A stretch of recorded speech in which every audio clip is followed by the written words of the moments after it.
Next Level Conversation with Jeff Gabriel. What's up, Bernie? How are you? Hey, Jeff. It's 9 o'clock and September 9th. Welcome to the Next Level Conversation. How you doing this evening? Appreciate you joining in. Sure. I appreciate the invite. I'm doing good. Yeah, I've known you. How many years have we known each other? We've known each other a long time. Oh, God. I think it's like 20. 20 years? Right? 20 years, yeah. We were both young, good-looking men back then. Right. Well, Well, we're a bunch of old farts. speak to yourself. I'm still pretending. Just a little bit about you, Bernie. Bernie's well, you're a jack of many trades. You're a ophthalmologist. You're a serious tennis player. You're an avid collector of extremely old cameras. You're a stand-up comedian. You're huge into electric cars. You're one of the first people to own a Tesla in the state of New Jersey. So you're very fond of Elon Musk and his company. And you're just an overall super intelligent guy. So I thought it'd be interesting to have a conversation with you tonight.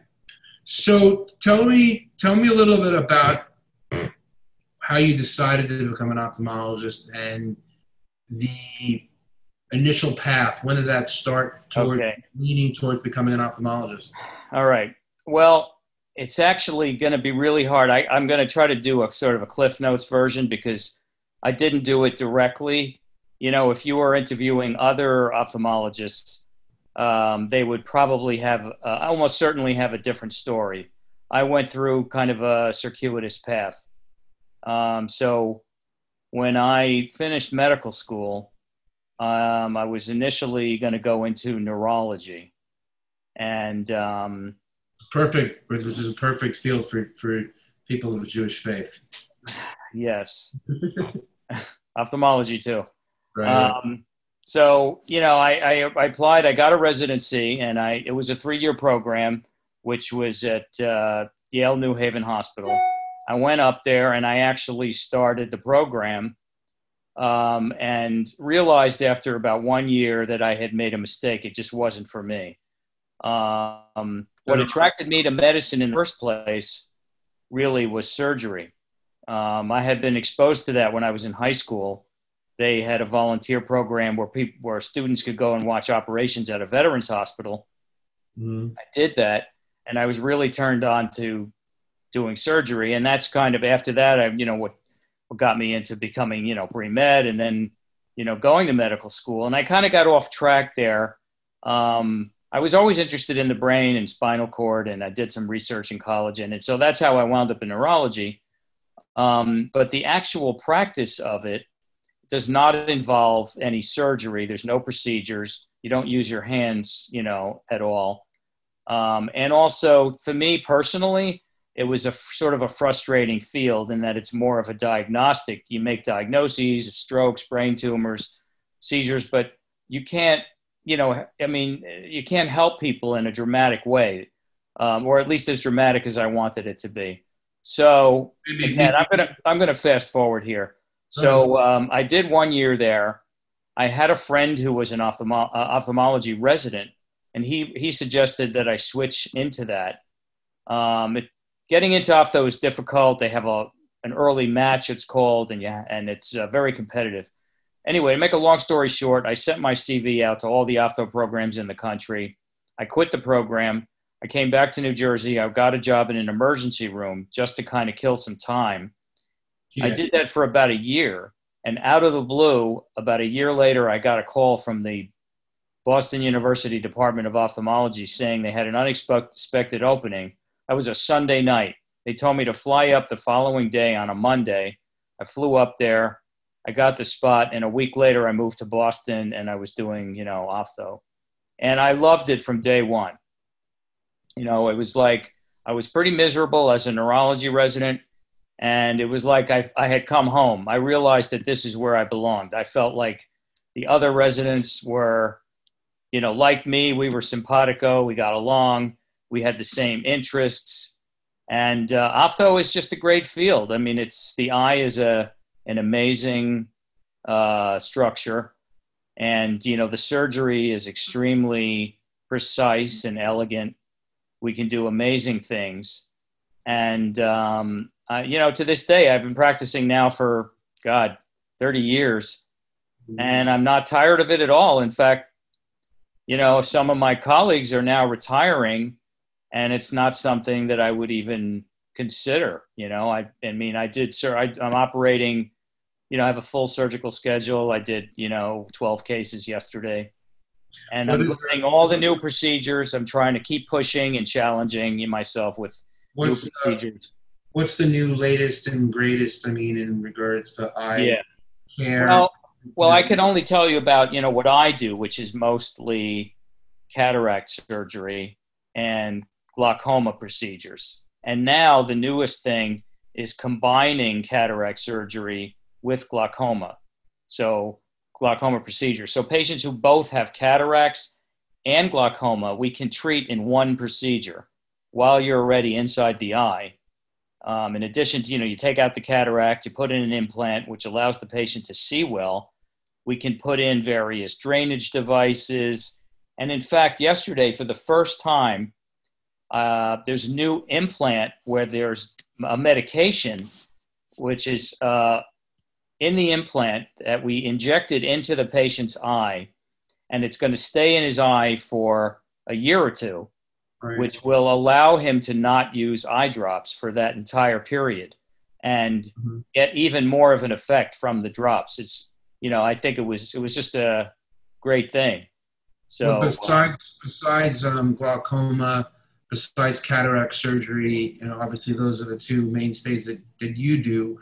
What are some of the main mainstay surgeries that other eye doctors or surgeons are doing these days? What else do people have? There's retina detachment. Well, there's lots of them. Ophthalmology is divided actually into 9 subspecialties. What I do is, considered anterior segment, meaning we operate in the front of the eye. The retina guys, they operate in the back of the eye. Then there's the cornea, which is, you probably heard of, LASIK. Those refractive procedures so people don't have to wear glasses. That's operating on the cornea. We do that too. And, each one of these subspecialties has its own procedures that are just unique to that subspecialty. And for instance, cornea, they specialize in corneal transplants. Right. So they're doing, the latest and the greatest type of transplant. And ophtho is a very technology-oriented field, so things are changing very quickly. We literally do sometimes, I would say, a new procedure like once or twice a year, it's pretty quick. So you're constantly learning, right? Yeah, that's what's great about it. I love learning the new procedures. Since COVID has, we were completely shut down there for, I guess it was about 4 or 5 months. Yeah. Did you feel like you're out of practice? As you know, I fly, and if I'm not, if I don't get a chance to fly after a while, it feels, I feel not connected to the aircraft.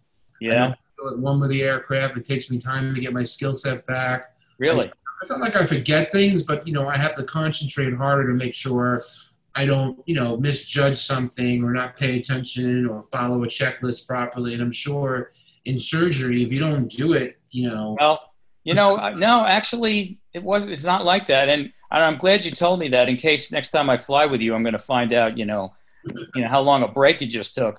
Right. But I was a little concerned about that because it had been the longest period that I had not done surgery for. Right. Before that, it had only been a week or two when I take a vacation.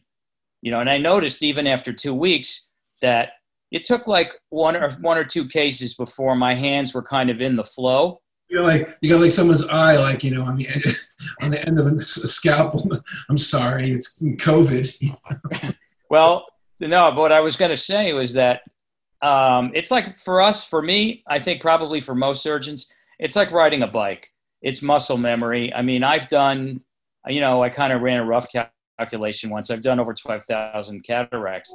Wow. And so, at some point, you could just sort of almost do them in your sleep.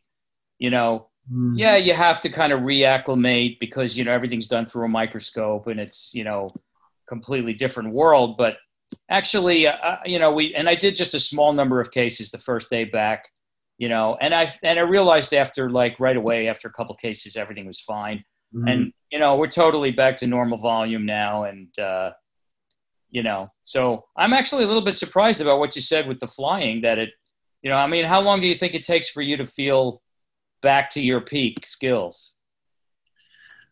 Well, I mean, like I said, there's some muscle memory, but when you get, let's say, like a large helicopter, there's a lot of exterior environmental, there's noise, there's sounds, there's some vibration. Right. But isn't that always true? I mean, whenever you're flying, there's always going to be. But I mean, you have that, you've got to get reacclimated, even though you have a noise canceling headset and the helicopters are advanced with, noise insulation and the interiors are ensconced. I mean, you have to get used to that feel and you start moving around again, and those different senses and noises and feels can take your mind off what you're looking at in the cockpit. I'd say, a couple of hours, but there's two people up front. You're not going out by yourself, even if you have a lot of experience. The bigger helicopter, you have two pilots. So you're fine and you're safe. It's just, I didn't fly for, 45 days at one point. Yeah. It was the longest that I haven't, flown for a long time. And that was, usually before that, it wouldn't go any longer than a week. I mean, I was running the business, so that being a pilot is not my mainstay. But, the corona really affected the quarantine, the everybody staying home and the virus, the disease. I mean, people were home for a long time. I mean, I was out on the highway driving sometimes on the turnpike, and it would just be like me driving by myself, like a Mega Man. It was. Yeah. Oh, yeah. Look, we got hit hard here in New York, New Jersey. I mean, it was just it was a ghost town. But, we were seeing patients right from the beginning. We were seeing emergencies. Mm-hmm. All physicians were considered essential workers, and we were asked to continue to see patients. Oops, sorry about that. As much as we could. So, we did. From day one, we saw emergency, and there are legitimate eye emergencies, and were you nervous? Not every patient I saw. I was only seeing probably an average of 5 to 10 patients at the beginning, mm-hmm. and I would say half of them were legitimate emergencies, and half of them were just people who thought they were legitimate emergencies. They just wanted to see somebody. Yeah, maybe. But, there was a lot of fear also. People weren't coming. There were also, on the other hand, there were people who should have come in who were afraid to leave their house. Mm-hmm. And we saw a bunch of patients who came in when we got the go-ahead to open up to normal conditions.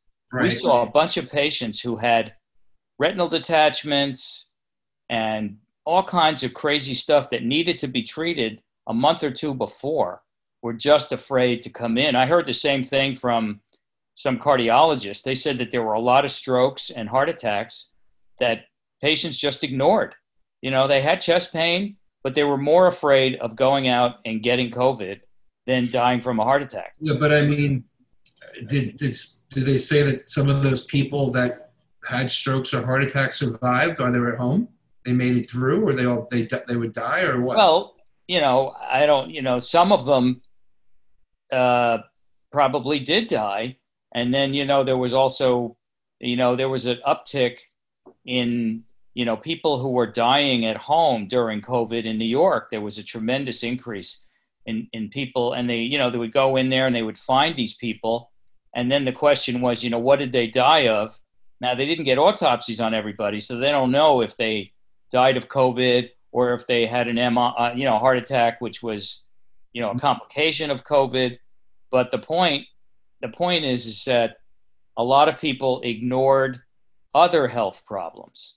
And but so some of the people there were a lot of people that passed away from COVID, but they contracted COVID, but they were also, as you were saying, had some serious preconditions that either they weren't dealing with, didn't know about, and died because of those preconditions, coupled with getting COVID at the same time. Right. That's the great big debate, and I don't want to claim that I I'm an expert and know what's going on, but because it's so emotional lately in the economy about should we go, should we stop, should we stay home, should we move forward?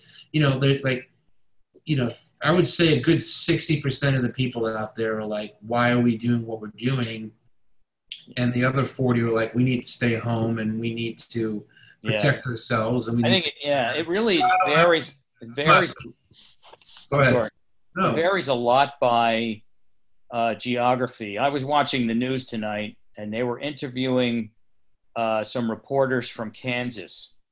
And out there, even the Democrats in Kansas feel that the lockdown was not necessary. I guess they never had a spike the way we did on the East Coast, but they were mandated by the state to wear masks and to shut down, and the economy, of course, tanked like everywhere else. And even though they're Democrats, they are opposed to all of that, and they're refusing to wear masks. Here it's different. And I'm in the city every weekend, and everybody wears a mask. I mean, I personally, I don't even think it's necessary to wear a mask when you go outside, and I don't. But everyone else is wearing a mask, and certainly indoors. No, listen, there's plenty of proof that it helps. Do you feel in Manhattan it's the crime is up and it's unsafe, or how do you feel? I mean, I've gone into New York once a week for the last 8 weeks, and it's a little bit sketchy in some places. I haven't really experienced anything bad, but my wife and I will go and we'll sit out in front of a restaurant outside. We'll make a reservation, whatever it may be, and we'll. I mean, I hate to say it, but we'll enjoy eating outside in Manhattan right now. And I think when you're talking about like the states in Kansas, red versus blue, it's obvious this is a very political showdown around the virus. I'm not trying to sound like I know exactly what's going on. Everybody seems to feel that. Everybody seems to know that. And I think that really creates a very confused, exacerbated situation, emotionally with people because people are trying to get their lives back together, and it's a contradiction about what to do, what's right, what's wrong, with no real leadership. Nobody's really telling anybody what to do anymore. Yeah. Well, in New York, I've been going into the city every weekend. This is what I live in Jersey, during the week, and I, go to the city on weekends. And I started going back, early in this whole thing. A lot of, people thought I was crazy, but I never felt that afraid of, getting it and getting very sick. And life in the city, I would say, is, 80% back to normal now. My building is filled up. People, everyone's back. The combination of COVID and, BLM, when there were a lot of marches going on and a lot of, the looting and all that stuff, those were some dark months.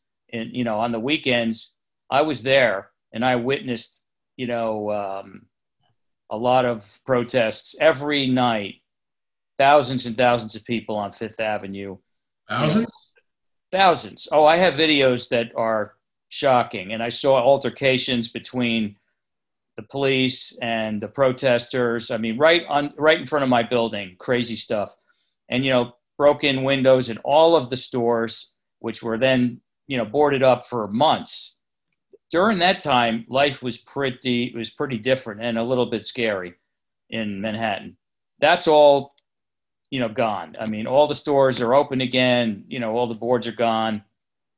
Not all the stores are open. There are stores that are closed. There are a lot of restaurants that are closed down. Yeah, but yes, in my immediate neighborhood, almost all the stores are functioning again. Oh, yeah, and there's no doubt restaurants have been decimated. But things are definitely, moving towards normal. When I'm in the city, I'm like, it's definitely moving more so in the city, but the city, even during the day, is still the traffic and the movement, the retail traffic, the restaurant traffic's down almost 80-90%. The retail traffic's down, 70-80%, maybe more than that. I'd say the car traffic is down a half, at least still. And I'd say there's still 40% less people in the city. I know, most of a majority of the luxury residential buildings, they're 40% vacant. So it doesn't feel like. Well, yeah, I don't know those, the exact numbers. I know that in my building, which is a, pretty nice condo, most of the people are back in the buildings. It's definitely higher than 40%. Well, you're not a rental building and you're not as transient. But I'm saying a lot of the transient people left, and a lot of people that had young families and that were considering leaving, it was the mad exodus to go out and to buy, toilet paper at the beginning, which was really cheapest. Now everybody felt like, you know what, I need to leave Manhattan and I need to get out of here. I need to go find a house outside the city because this place is going to turn into, a dumping ground. So, I mean, I actually think it's going to come back relatively quickly. A friend of mine sent me a picture the other day in Brooklyn, just outside of Manhattan, a new restaurant opened up. Yeah. And I think that a lot of people are going to take advantage of the new opportunity at leases and situations. And I think a lot of new restaurants are going to open up. Yeah. In my neighborhood, what? I live near Union Square. Right. There's a new restaurant on almost every block. And, we were just looking and I'm like, wow, these people have some cojones, to go out there and open up now. And, they just announced today that there's going to be indoor dining September 30th, 25%, which is not enough to sustain, the business, but at least it's a start. Well, a bunch of restaurateurs in Manhattan, put together a lawsuit against the state. They said, open up the restaurants. Enough of this bullshit. Yeah. Cuomo, how are we going to police this? But they had so much pressure, they opened up at 25%. But that's a start. And I think as you get closer to the election time, we're talking about politicizing the virus. I think that as you get towards election time, more is going to open up. But I didn't know that you saw that as well, because I saw a new restaurant. I think that is an amazing thing to focus on, that there are individual entrepreneurs out there that are saying to themselves, I'm going to open up a new restaurant in the most horrific landscape, that Manhattan has seen in the last 50, 60 years. That's maybe, yeah. I mean, I haven't spoken to anyone like that, and I'd be curious to know what their thoughts are. They see an opportunity. I mean, they get a great deal. They get a great deal on a lease. Right. Well, that's got to be it, because some of the restaurants that have closed were in prime areas and prime real estate, and I guess they otherwise would never have been available. There's a place called Blossom. It's a vegan restaurant chain, and they opened a spot on University Place near Union Square. Last week, it just opened up in a space that was previously occupied by a pretty successful restaurant, but obviously couldn't make it through COVID. And, I was like, wow, this is great. Blossom took that spot. And the restaurants that were already mature, their costs were already so high. I don't know. I mean, I've spoken to some commercial lease attorneys in New York, and I know that a lot of people were not willing to ratchet deals back to make them attractive enough for those businesses to decide to sustain. But I bet you some of these new restaurants that came in, I bet you they get 8, 9, 10 months rent abatement before they even have to start paying, because if there's no other way that you're gonna you need that kind of runway to make some money. Yeah. Anyway, I just think it's a good sign that, it's unfortunate that a lot of people are suffering business-wise, but it's a sign that, old cells that die out, new cells will come back in, and new restaurants will come back in, new people will come back in. And I think that by the springtime, I think the city is going to have bounced back 70, 80% of what it was. Right.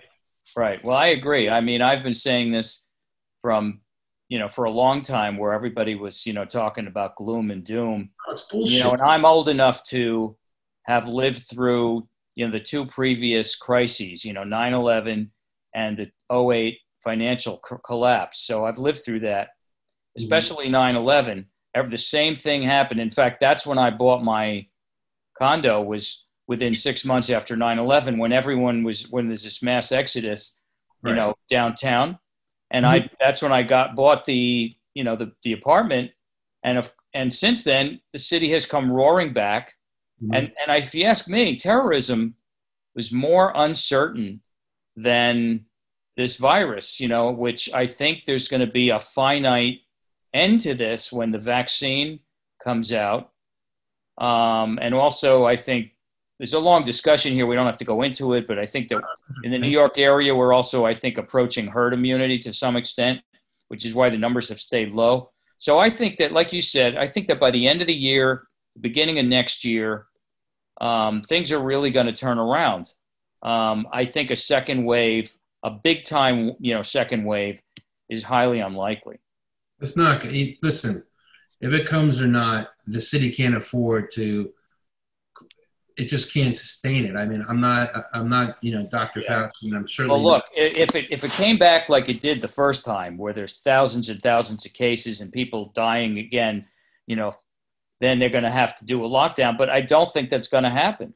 I just think the numbers and the science, there's science to support the idea that that's an unlikely scenario, Right. And anyway, that's, I'm not an infectious disease specialist either. Right. But I've been trying to follow this stuff pretty closely. Well, I feel the way, you do too. And look, it was total, when anything bad like this happens, and it's been a horrible thing, everything is amplified. Like the toilet paper. Everybody needed the toilet paper. Everybody needed to get out of the city, and then there were articles written, that, Seinfeld came and tried to combat, and other people that are New York City lovers came back and said, what are you talking about? The articles that were written and said, yeah, you live in New York, it will never be. Seinfeld wrote, I saw Seinfeld's piece. I thought it was great. It was exactly how I felt, Some people attack them, though. The city, New York City it's always coming back. Right. Well, it was easy. It's easy for Jerry Seinfeld, who's a gazillionaire, to say everything's going to be fine, and but okay, that's a lot of. But I mean, look, he's right though, and I do think that I feel it. I wasn't sure a couple of months ago. I mean, for instance, my business it's 40% back. It was 0 in April and May. It was 20% in June, 35% in July, and around 42% maybe in August. And I see it steadily increasing as we approach the election. It just sucks that all this is going down during an election, because you don't really know if things are being handled.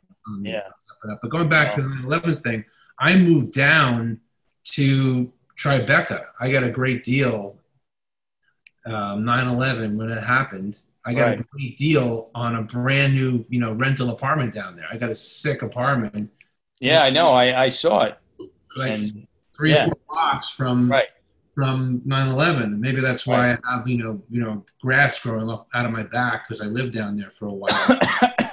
Oh, is that what that is? Yes, the green shrubbery. It's growing on my shoulder. Yeah, so I shave it down. I went down there. Also, I heard that there were some buildings where the owners were just standing outside the door, and when it was and I walked into these buildings, and they were like, "Make me an offer. Make me an offer." They were selling $500,000 apartments they were taking like $50,000 just to leave. They just want to get the hell out of there. Oh, you mean make me an offer to buy their place for that cheap? Buy their place, yeah, because, I didn't want to do it because I knew there was going to be construction going on there for 10 years and would be a construction zone, which it was. But it wasn't bad because I was down there. I lived down there for about 5-6 years. Really? I think the Freedom Tower had not started to get built again when I left. I stayed there for 5 years. It took them a long time to actually get going. Clean that up and contain that. I mean, they had to build a whole new wall and push all the water out. But my point is that if I remember correctly, and you can help me remember, when 9/11 happened, a lot of people left Manhattan too. That's what I'm saying. There was an exodus. It was the same. The same thing happened. Right. It was a you know, huge. and they were talking about how New York was dead. And that was always going to be the focus of any terrorist attacks. So people weren't going to come back. I And, remember. and they're saying exactly the same thing now. And I see this actually with some of my relatives, that are that age. They've left the city and they don't want to come back. Although, my niece and nephew, I mean, they're thinking about, coming back. They don't know what to do. And I'm advising them. I said, listen, this is a great time to buy real estate in Manhattan. In 10 years, Right. it's going to double, triple in value, just like it did every other time. Well, a friend of mine's a realtor now in Manhattan, so I asked him what's going on. He's like, there are some people that, for instance, if their kids have grown up and they always wanted to move into Manhattan, they're buying, you could probably you can go in now and you can offer 10% off list price and people won't throw you out. Or, Right. say like you're crazy. So there's some people doing that. That's good to hear. There's people buying real estate, but you know what? It hasn't backed off that much. And you're talking like maybe 5 to 10% off what it was. It's not like 50%. Yeah. Right. It's like the stock. It really plummeted after 9/11. I mean, I got a crazy deal, and it was what your apartment that you live in on that you've been to. I remember what you paid for it. I'm not going to tell you right now, but on the interview. But that was a good deal. I can just say that it tripled in value since I've owned it. Right. Okay. Since 9/11, which is so jealous. Yeah, it's like 10 years ago. Huh? My place I sold. I had to sell in New York when I owned it, but Right. I mean, it's pulled back a little bit, but still, whatever. I mean, and I think the same thing. And the vaccine, that's the difference, is that there's something which can stop this more or less in its tracks. The vaccine. Right. With terrorism, they never knew. I mean, there could still be a terrorist attack tomorrow. I remember the terrorism thing. It went on for a long time. I don't remember, but everybody was super afraid about it, and rightly so.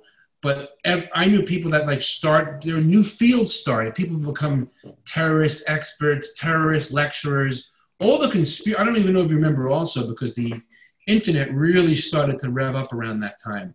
That's when conspiracy theories really started exploding from online information, from social media, about what happened in 9/11. I don't want to debate that, but conspiracy theories have become mainstream. But they've always been conspiracy theories, but they became big on the internet around then. It's really started around 9/11 with what happened down there in peak oil and the end of the oil and the oil crisis and all these different things. But one thing I remember is it took a few months for Manhattan to socially come back. And I remember I was out to dinner with 10 people at a restaurant down in the Chelsea area. And we were out in the restaurant. And the restaurant was I don't know, 70% full, 60% full. And it was just dead quiet. Nobody knew socially what to do. I don't know if you remember that at all. Do you remember that at all? When you would go out, everybody was very quiet and somber. And I was living in New Jersey at the time. Yeah, I didn't move back. I didn't move into the city until 6 months after 9/11. So I was with 8, 9, 10 people that I knew well. And I just started talking, and one thing led to another, and we started making some jokes, not about 9/11, but we started making some jokes, and everybody got uncomfortable in the restaurant, and people at my table didn't know what to do. And the maitre d' came over, and I said, "Hey, I'm sorry, we're just trying to be normal." And he said, "No, it's great. We just keep on doing what you're doing. We just need to have some norm." People wanted it, and then all of a sudden, everybody in the restaurant, not because of me, but there was multitude of us talking at that time, and everybody in the restaurant started talking. But it was my point is that things happen, they get extremely amplified, and then they go away, and then we forget. But this, human nature. Human nature. We're hardwired to respond to emergencies, right? All in, and that's crisis mode, and it lasts for a while, and there's all kinds of anxiety. And as soon as it's over, Right. it's like it never happened, you know? And I bet you, like, certainly a year from now, let's say Labor Day 2021, I'm telling you, this whole COVID thing is going to be totally in the rearview mirror. You know, we're going to be like the U.S. Open is going to be going on, right? And they were going to be, yeah, people are going to be like, can you remember when the U.S. Open was played with no spectators? People will be cracking up, you know. I'll be back, you know, in the comedy clubs. People are going to be making COVID jokes. Wait a minute. Are they playing the U.S. Open this year with no spectators? Yeah. Oh, yeah. I'm watching it. I'm a tennis fanatic, so I've been watching all the matches. They have all kinds of weird, you know, things going on there. They have like piped in clapping and, you know, and they have virtual fans on screens, but they have people like in their, you see like the NBA, they have screens like people. That's right. You know, it's a kind of annoying more than anything, but that's crazy. But there are it's a huge stadium, right? It like seats something like, I don't know, 25,000 people. There's like 25 people, just the coaches of the players and the friends and family and coaches of the players. And they sit distanced. So this huge stadium has like no one in it. So you hear, you know, every little sound gets amplified and reverberated. You know, it's, you know, the players, some of them grunt. You think they're going to play better or worse? You're a tennis expert. Yeah. So the theory right now is that the famous players that feed off of the big crowds because they play with big crowds all the time, they are being hurt by the fact that they're they get the ones with the big egos. The ones the lower level players who are used to sort of toiling on these backcourts in obscurity where there's no one around anyway, ever, all over the world. This is what they're used to. So they're used to playing in this mode. And there have been a lot of upsets. Some of the lower players, in fact, you know, that whole Djokovic thing, that's a whole nother story. But, so I don't know. I think it's been a little bit overblown, you know, the whole effect of the fans. I mean, have you been watching any of the NBA? No, I really. The NBA is also, you know, playing like this. Didn't they cancel the NBA? No, they're playing the playoffs in a bubble, and the NHL also. They're doing the playoffs. They're you can watch. There's plenty of sports on TV now. There's just no spectators for anything. I can't watch TV. I have a hard time watching TV. But I thought that they suspended. They started one sports event and they suspended it. I'm wrong. They're still playing playoffs games. Certain teams had a lot of, you know, COVID positive players, and they were like kicked out. And this is fun. This funny. One of my friends has season tickets to one of the, you know, local pro football teams, and for a certain amount of money, they'll make a cardboard, you know, figurine of yourself and put it in the seat. So you're sitting there, you can be on camera or whatever. Yeah, they're doing the same thing on some of the virtual fans. Like you have to be selected to be a virtual fan. You can't just like, oh, you know, just some guy who likes tennis. You know, it's like they're putting half of the virtual fans are famous people that they want to, you know, have, you know, some kind of, you know, interest in people watching on TV. You know, it's like, oh, look who's, you know, there. So Bernie, you're a doctor, and even though you're not an infectious disease expert, you know, how do you feel about the way that, I mean, you must have some opinions. You're smart. It's what I just said. It's what I just said. I mean, I have had a more optimistic view. I had a couple patients and actually a drug rep tell me this week that they said they feel good when they talk to me about the pandemic because, you know, I'm the only optimistic person around. Maybe I'm just, you know, I'm kind of optimistic by nature, but I try to be, you know, a scientific person and follow, you know, what I think is, you know, science to the best of my ability. And I really think that, yeah, the media has totally politicized and hyped this to a large extent.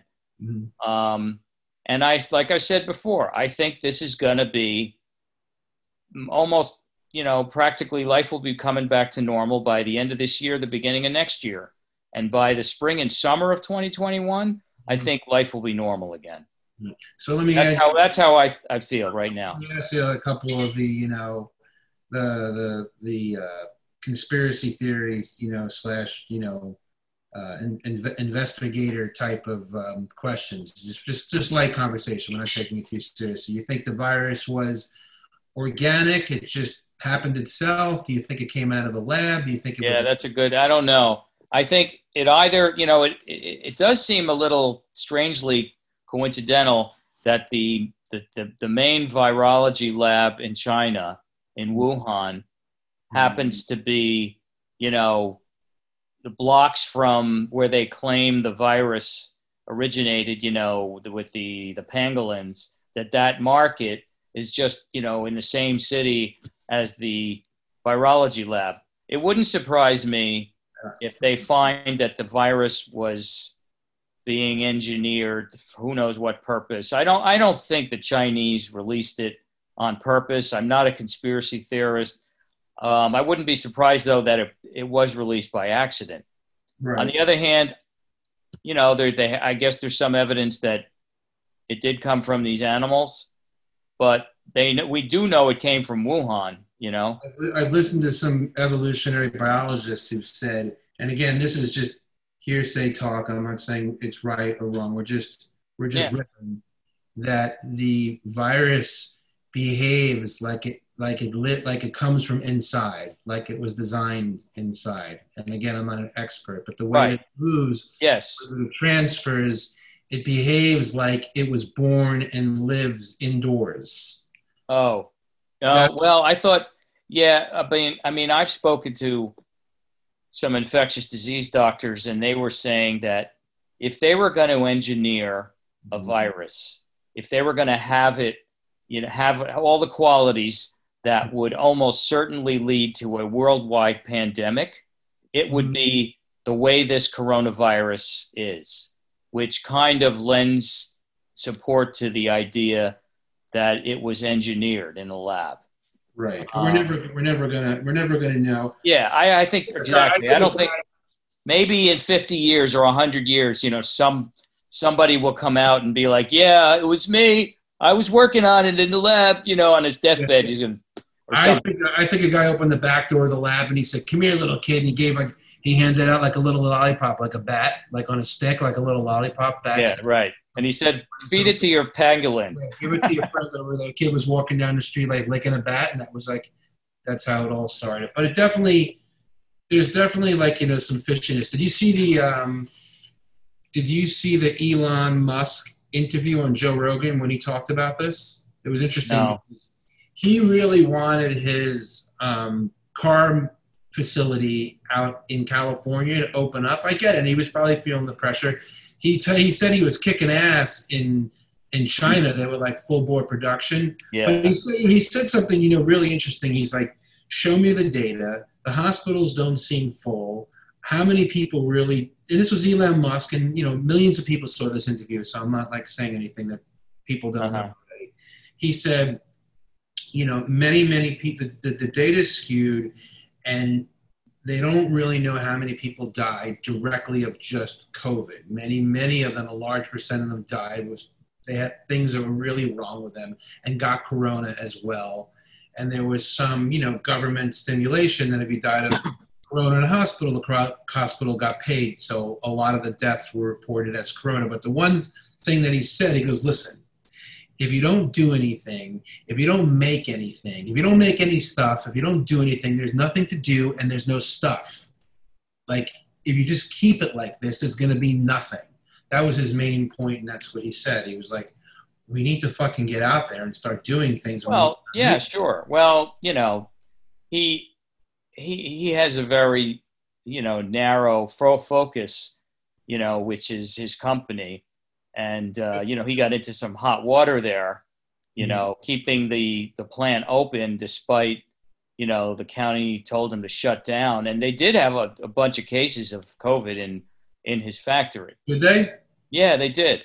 And, they shut him down for a while. And he can afford to fight the cases. Yeah, but, he's like probably the main employer there.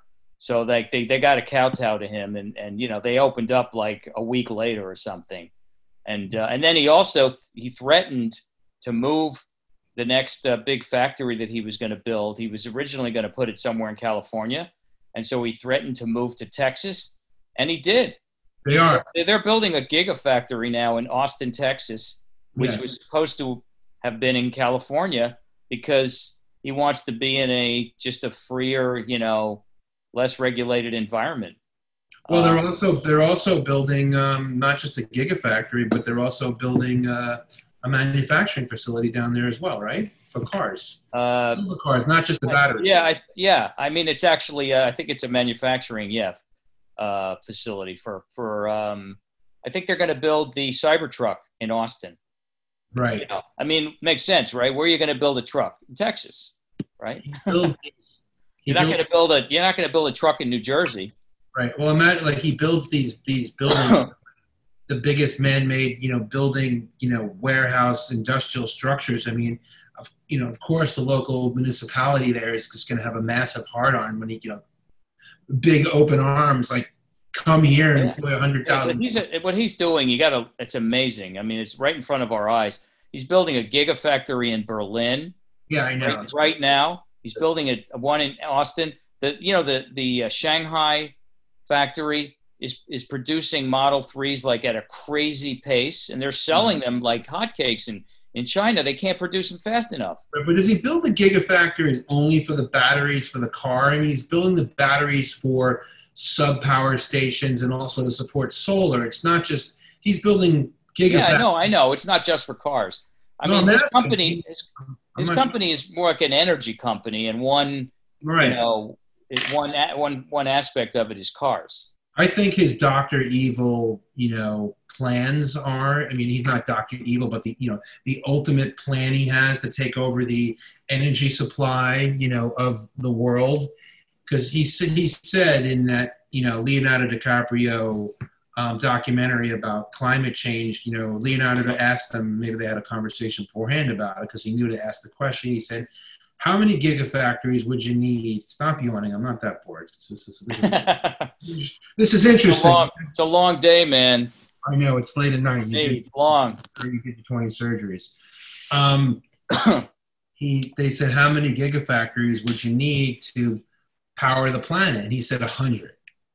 So they've got some plans for these gigafactories. Well, they have something called Battery Day, which is coming up September 22nd. It's, a few weeks, where they're going to be announcing, and I think there's going to be some big announcement about the next generation of batteries. And, they're getting very, very close to where batteries are can deliver the same performance as gas. And that's when everybody's going to want an electric car. If you can go 500-600 miles on a charge and it charges quickly, that's it. There's no reason for it to have gas anymore. That's passive gas cars. Most gas cars are in the 300 or whatever. I mean, whatever the number is, but there's still, I think a lot of people still have range anxiety, even though they don't need to. But I just took out my car. My car has been in the shop, like out and out of the shop this week. Is the first time I've had this car for a little while, and it has some electrical problems, or I don't know. It was like gas, a seal on the engine, the oil was leaking, like a bunch of things, and I had to get fixed. I'm so fucking ready to I feel like I'm driving like a dinosaur with big feet when I pass a Tesla or a Tesla passes me. Like I feel like I'm in Model T Ford times when I see a guy. Well, you are, man. It's time to get with the program. I've been waiting. Been afraid. I didn't know if you make it or not. But I'm actually surprised that you haven't gotten one yet, because you've always been into technology. And we went out to the Tesla factory. Remember, we took that trip out there. That was like over 10 years ago when we partied with Elon. Yeah. And I thought you were going to get one, but I'm surprised that you haven't gotten one yet. I mean, I'm on my third already. I told you why. I know they're expensive. No, it's not just, it was that, I'm not as wealthy as you are, obviously. And I was just like, you know what? I was not sure yet, but you know what? By the time, like, I'm gonna be like, he has the Tesla company is successful. He's got SpaceX is successful. He's gonna make it to Mars. He's gonna put like a colony on Mars. And I'll be like, you know what? Finally, Jeff will be ready. I'm ready now. I think now that they got the colony on Mars, he's produced 10 million cars. He says he's launching satellites to space every day. Maybe I think I can take the leap now. I can believe that the cars. He won't. I never realized you were so risk averse. You know, you really are a Jew from Long Island. Exactly. Right.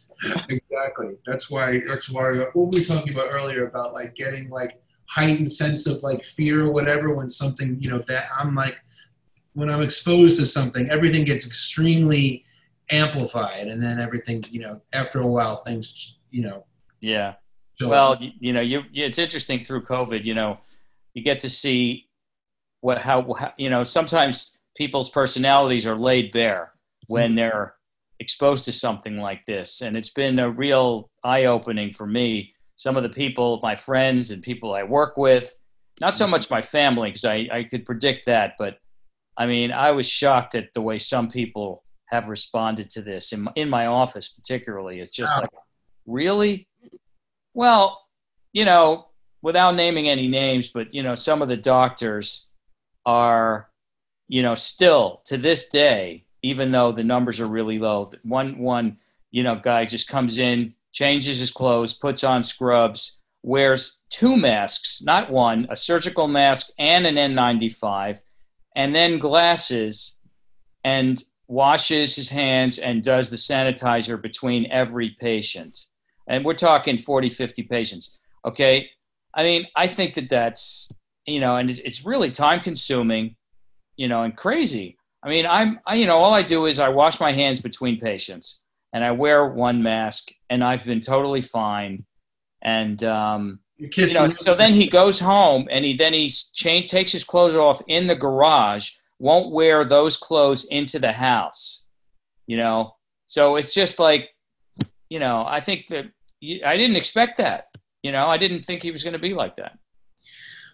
Well, I thought you were going to just be like people had just, you know, mental breakdowns from, you know, the fear of what was going to happen in the future. But, no, well, I mean, I haven't seen any of that. I got into a hand washing ritual. I was not, I mean, look, I typically would wash my hands, you know, before Corona, you know, when I went to the bathroom, I'd wash my hands, you know, and that would be right. I went to a restaurant, you know, after I went in, I'd wash my hands before I sat down, whatever.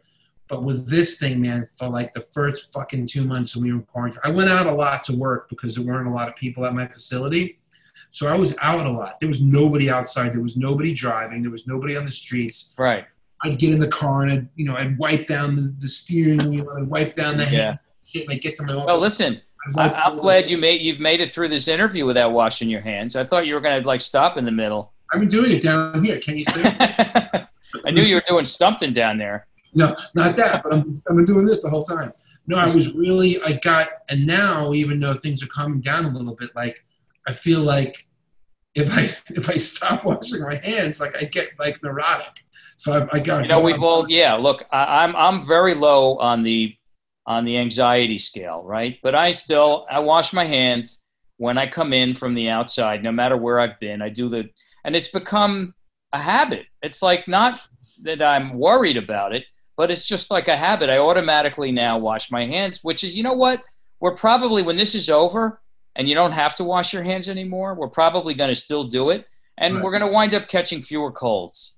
Did you ever find yourself like, during the Corona thing when like, you know, the big thing was not touching your face, you know? So you'd wash your hands, or maybe I'd forget to wash my hands and I'd be at my desk at work and I'd be sitting there like looking at the computer and I'd go like, oh my God, that's it. I'm going to die now. I would do this or like rub my nose and I'd be like, fuck, the fuck. You know,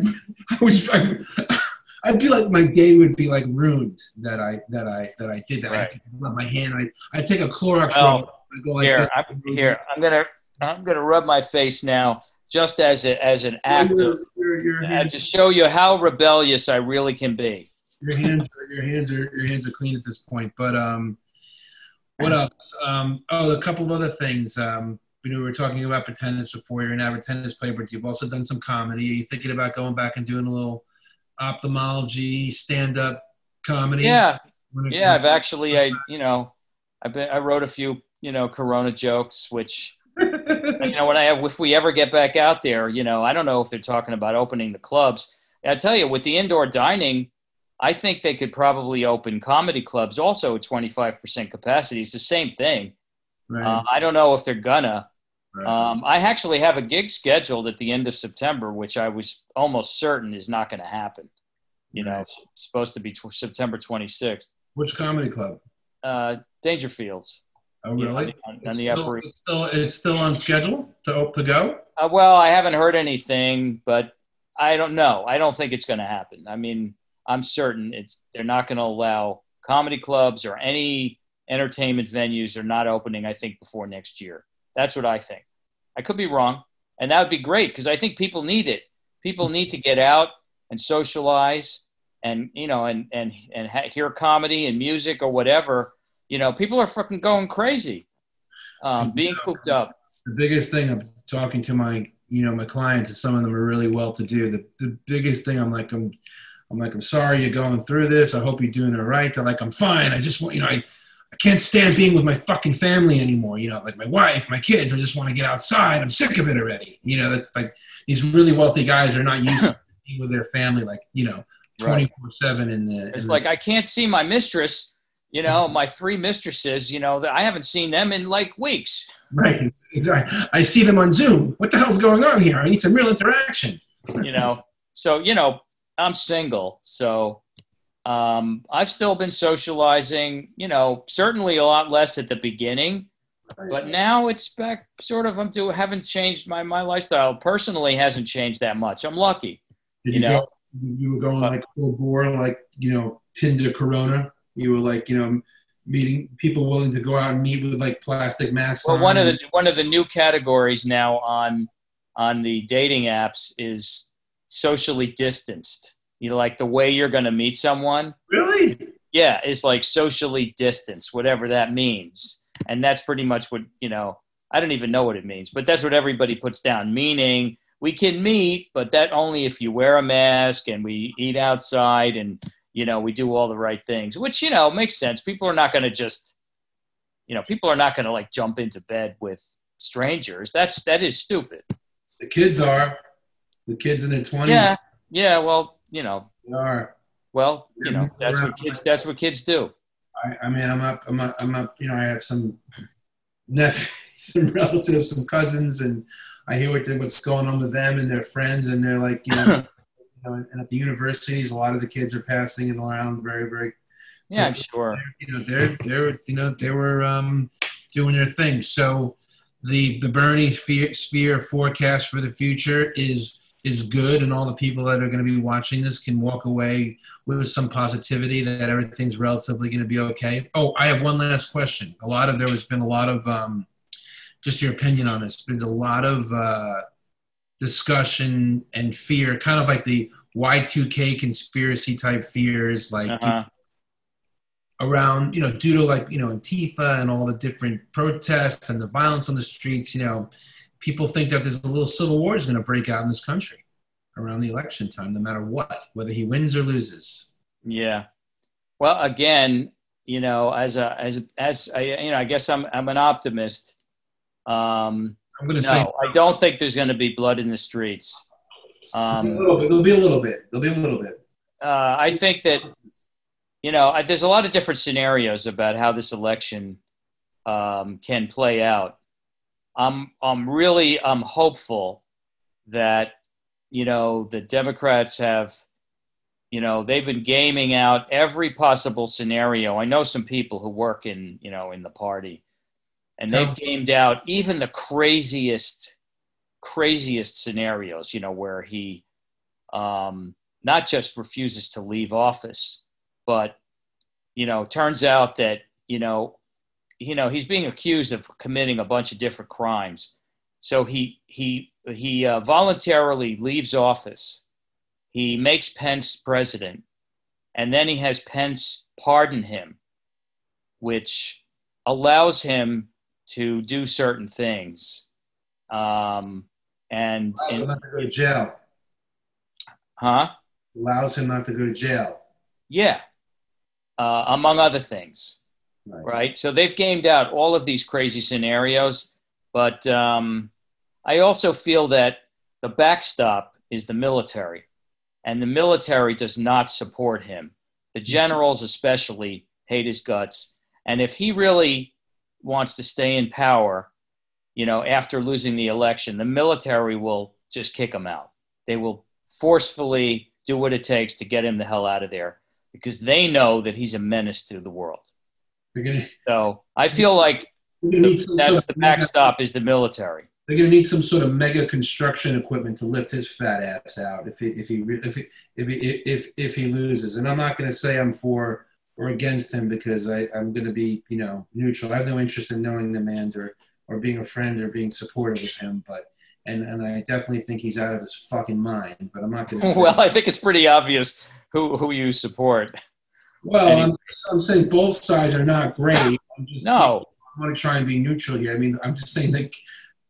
You can't be neutral. This election is not the kind of you can't be neutral. I don't want to say whether I support or not. I'm just going to look at the man from a character perspective, what he is, and I cannot believe that someone like him, who is out of his fucking mind, is in the White House. I'm not going to say whether he's doing good things for the country, because let me tell you something. I talk to people that are, very successful, people that I didn't think would support him, and they think that he is the only one that is going to bring some sort of balance back to this country. So you just never know what people are going to think. And I've seen people that are liberal Democrats their whole life go the other way and support him. So I'm not going to say personally what I hope for or not. I'm just saying it's a very confusing time. And the guy is extremely polarizing, and he's him and his. Did you see the RNC convention with his son? Yeah, I saw all that. I mean, I watched it briefly because it was so disgusting that I couldn't watch. I mean, did you watch? Ivanka's speech. What? Ivanka, she spoke. It was. I mean, it's just. I don't want to. Did Jared speak? No, I don't think so. I don't want to listen to Ivanka because I would really throw up listening to her. But I had to watch Donald Trump Jr. and he was definitely on something. He was definitely high. Yeah. And his girlfriend too looked like she did like an 8-ball and drank like a case of Bud and was vacuuming like all night long before she got up on stage because she jacked up. Let me give you my one quick COVID joke. Mm-hmm. No, election joke. Okay. Ivanka, came out with her new, now that the election is heating up, she came out with her new line of perfume, which is called Complicit. Right. And so Biden immediately countered with his line of cologne, which is called Dementia More, and body wash by density. All right, I like that. Oh, by density. Okay, good. What do you think of Kamala Harris as a pick? I think she's good. I'm totally fine with her. I hope that she pulls in, the constituencies that they need. She's a smart lady. I think the fact that she's, of color is good. People say, oh, she's too aggressive. She's a prosecutor. She was the attorney general in California. She's tough. She's tough and smart. And the other thing is she's relatively young compared to Biden, so if he kicks the bucket or he goes into full-blown by density, then she can become president and she can do the job.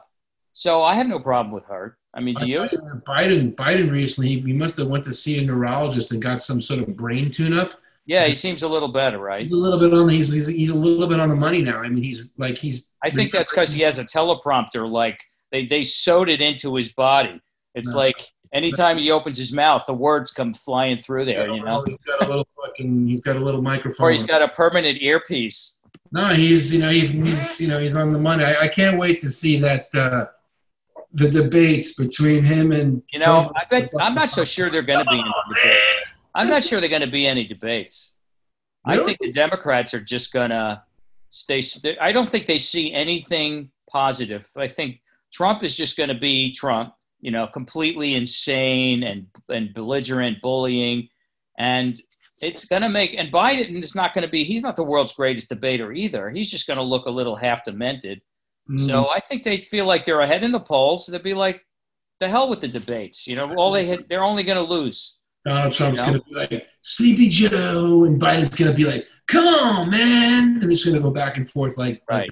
Biden's going to be like, here's the thing. Come on, man.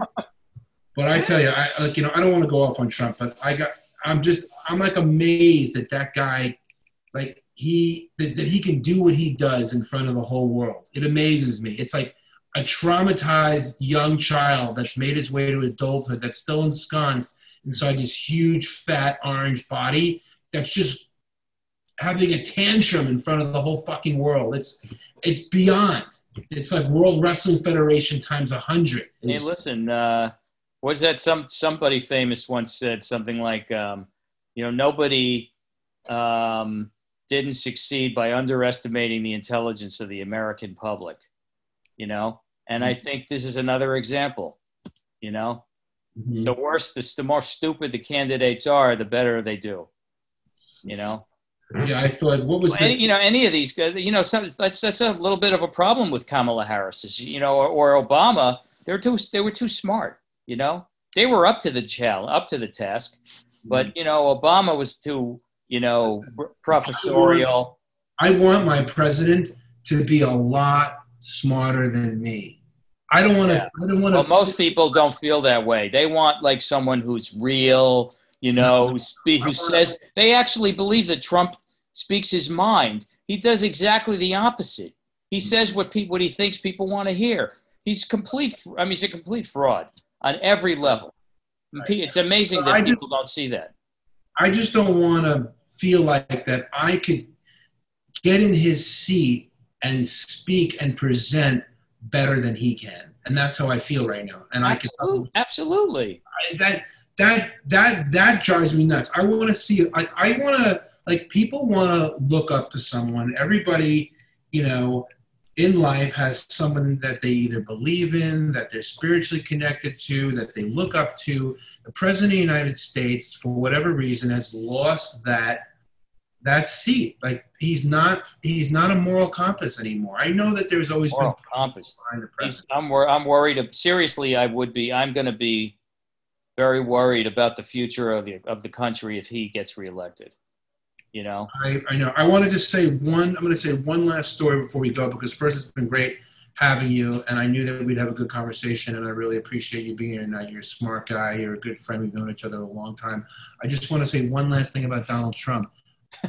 I've been in the same room with him 3 times. We've never actually spoken, but the one time I met him, or not met him, but I saw him, I was 10 rows behind him at the U.S. Open. You missed your shot, man. You could have changed the course of history. I could have fucking tackled him. Anyway, he saved a lot of COVID lives. So I was 10 rows behind him at the U.S. Open. I just got out of college, so I was like 21 going on 22. I think I was on the 5-year plan. Maybe I got out in 4 years. I'm not sure. But my first view of Donald Trump in public, he was signing autographs for young children on dollar bills. And I'm 21 years old, and I have like no experience in the world. And I said, this is what this guy is jacking himself off to little kids, signing dollar bills. Like, what is he teaching little children? Yeah, that was my first experience with the guy, and I was just like, you know what, loser, fucking loser, whatever. Go and do what you got to do, man. Whatever you got to do. Anyway, on that note, Bernie, man, it's getting late, and I know you got like 30,000 eye surgeries, and I got to work tomorrow, and I have another interview as well, and I really appreciate you being here, and thank you very much. I'll be in touch, and I'll let you know about that eye lightning. Okay. All right. Thanks. Thanks. It's fun.